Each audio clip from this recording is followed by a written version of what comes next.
মায়ের মায়ের মন্দিরে খুব সুন্দরভাবে মায়ের দর্শন পুজো সব হয়ে গেছে। Hello guys, good morning, welcome back to my new blog. আজকে আমাদের লাস্ট টাইম শান্তিনিকেতন, তো আজকে আমরা বেরিয়ে যাবো শান্তিনিকেতন থেকে। তো আজকে যাচ্ছি তারাপীঠ। তারাপীঠের জন্য ট্রেন আমাদের মোস্ট প্রবাবলি 11টার সময়। তো আমাদের ব্রেকফাস্ট করা আজকে হয়ে গেছে। কালকে যেমন ব্রেকফাস্টের প্রবলেমটা ছিল, যেহেতু খুব কম আজকে, ফার্স্ট অফ অল হচ্ছে উইকডেজ আর কম আছে লোকজন, সেই জন্য হচ্ছে কিনা সেলফ সার্ভিস ছিল না। আজকে আমার সেলফ সার্ভিস, আজকে খাওয়া দাওয়ারও ভালো ছিল। তো আজকে আমরা বেরিয়ে যাচ্ছি, চেক আউট আজকে ডে। তো বেরিয়ে যাবো এবার, আমাদের ব্যাগ গোছানোও ডান, সমস্ত ব্যাগ রেডি। তো বাবা হাফ ব্যাগ নিয়ে নেমে গেছে, আমি এবার নামবো, মাও বেরিয়ে গেছে। তো বেরিয়ে যাবো এবার, সমস্ত চেকিং ডান, কিছু নেই, লাগেজটা নিচ্ছি। তাই ব্যাগগুলো নামিয়ে দেবো, আমি আর মা ডান। শান্তিনিকেতন ট্রিপ শেষ।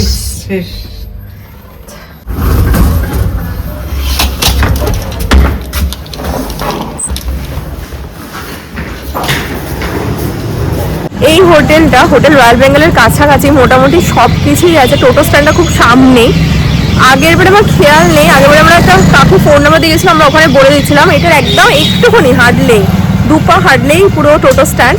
তো ওখানে বলে দিলাম স্টেশন যেতে এখানে 100 টাকা করেই নিচ্ছে। তো এবার এখানে চলে আসলে সব লাগেজগুলো আমরা তুলে বেরিয়ে যাবো। 3টে টোটো লাগবে। ফাইনালি আরেকটা টোটো করতে হলো, আর লাগেজ বেড়ে গেছে, না অসুবিধা হতো। হ্যাঁ, আমাদের বোলপুরে জার্নি শেষ, এবার যাচ্ছি আমরা তারাপীঠ। তারাপীঠ তোমার আমার দুজনেরই ফার্স্ট টাইম তারাপীঠ। তুমি এক্সাইটেড? আমি এক্সাইটেড।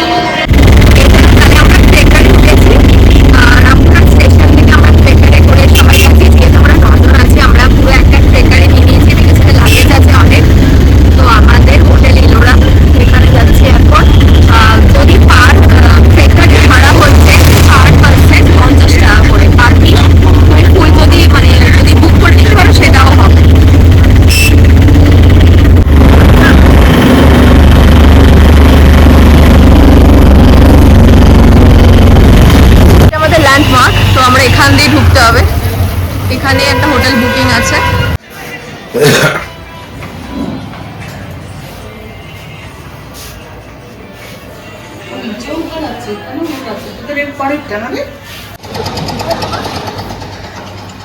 এটা আমাদের তারাপীঠের হোটেল ইলোরা, টিভি সবই আছে। আর হচ্ছে ওয়াশরুম, গিজার আছে। এটাও এসি রুম, ভালোই রুমটা, বলো একদম ঠিক আছে, খোলামেলা হাওয়া আছে, এটাই ভালো লাগছে। এখান দিয়ে মনে হচ্ছে হোটেলের আমাদের এই জানলাটা থেকে দেখা যাচ্ছে মায়ের মন্দিরের যে লাইনটা, সেটা এখান দিয়ে যাচ্ছে, এটা দেখা যাচ্ছে একদম। সুতরাং মায়ের মন্দিরের একদমই কাছে মনে হচ্ছে। পূর্ব দিকের গেট আমাকে বলেছিল, আমি সেই ওয়াইজই বুক করেছিলাম এটা। এই যে মায়ের মন্দির, আর এইখানটা আমরা আছি। আমরা যাচ্ছি তারাপীঠ মন্দিরে মায়ের দর্শন করতে সবাই মিলে। মন্দিরের ভেতরে ভিডিও করা তো অ্যালাউ নেই, যেটুকু পসিবল হবে আমি ভিডিওটা শেয়ার করছি। একদম মায়ের মন্দিরের কাছেই আছি।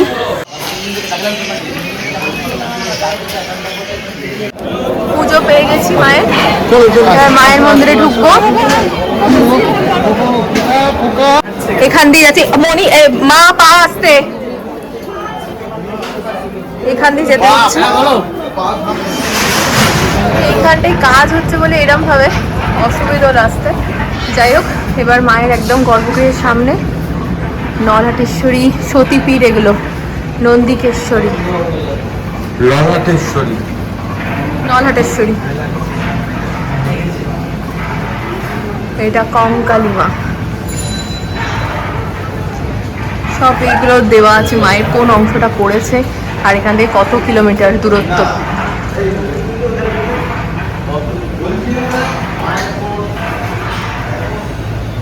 বক্রেশ্বর,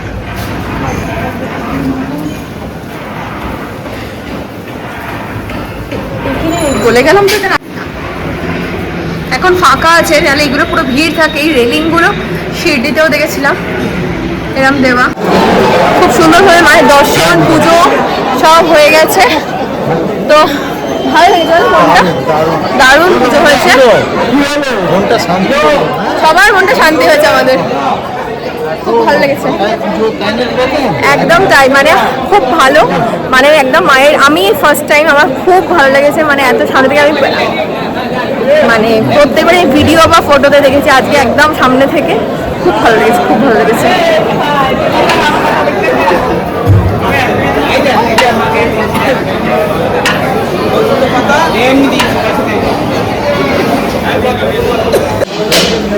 মন্দিরে পুজো দিয়ে এখন মা শ্রী সব থেকে গেছে, আমরা একটু বেরোলাম, আমি দাদা ভাই, বৌদি ভাইও নেই, ভাইও উপরে উঠে গেছে, আমি বাবা দাদা ভাই এদিকে, হয়তো এদিকে যাচ্ছি, যাই না কোথায় যাবো এখনো ঠিক করিনি।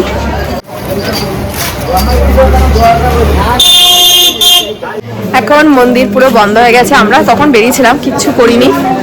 তো যাই হোক, বাড়ি এসে রেস্ট নিয়ে এবার বেরোচ্ছি আমরা ডিনার করতে। তো আমরা ব্লগটাকে আজকে এখানেই এন্ড করছি। আজকে তারাপীঠ মায়ের দর্শন আমরা খুব সুন্দরভাবে পেয়েছি, তো ব্লগটাকে এখানেই এন্ড করছি। ব্লগের কন্টেন্ট যদি তোমাদের কিছু ভালো লেগে থাকে, please do like, comment and share and don't forget to subscribe my channel. By.